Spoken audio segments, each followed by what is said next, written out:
Hi, this is part 2 in our little series about common problems with porous surface materials. Today we're going to talk about spalling.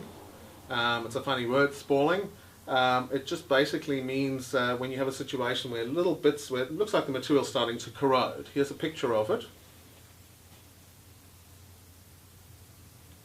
Now this sort of damage doesn't just happen, you don't get big, it looks like big chunks have been eaten out of the material, but that's not how it actually happens. It starts on a very microscopic level. If you remember in number 1 in our series we talked about efflorescence. So efflorescence happens when you have, well, the water we have on the planet and in the earth underneath your pavers and all that is not pure. It contains dissolved minerals in it.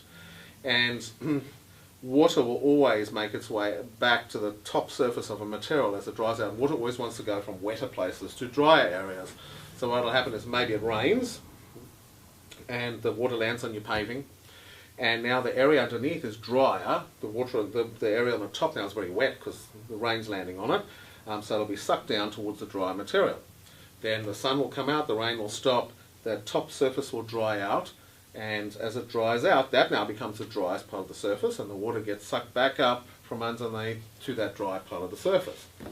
The problem is, as it's travelled through maybe your concrete paver and the mortar underneath and maybe earth underneath that, it's picked up all sorts of dissolvable minerals along the way, even more than it had when it landed. And now, when it comes up to the top, it evaporates and leaves those particles behind. As we saw before, it can leave them on the surface as what we call efflorescence.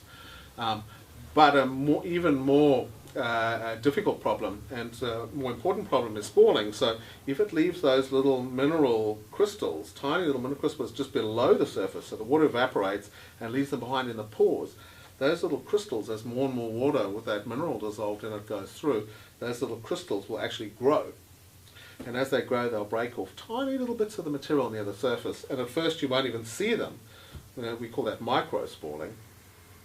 And you get these tiny little pieces breaking off. Of course, as that happens, it means those little pores are becoming bigger and bigger, and more and more water flow going through, and more of the minerals being deposited and growing, because as the water flows faster, that accelerates the whole process, and bigger crystals growing and breaking bigger pieces off, and the material slowly becomes weakened, and eventually you get whole pieces coming off. But it doesn't usually happen in the beginning. It usually gets weakened, and a lot of micro-spalling happens. Millions and millions and millions of little particles come off.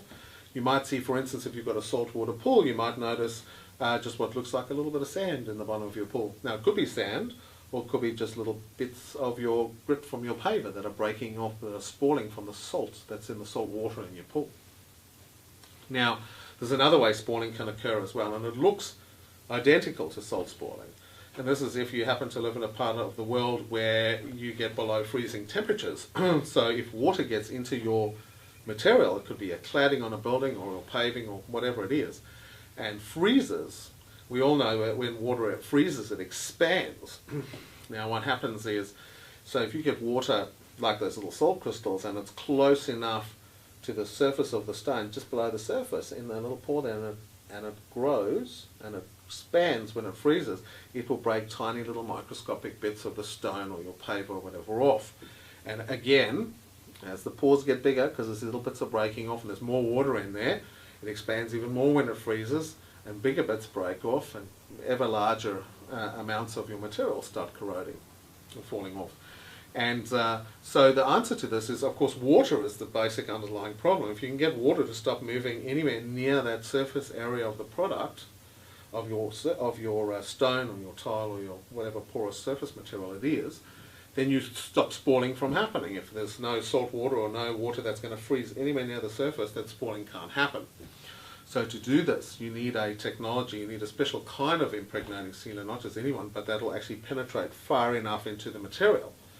And that's the whole point of dry treats technology. Our little sealing molecules are literally 400 to 500 times smaller than other impregnating sealers.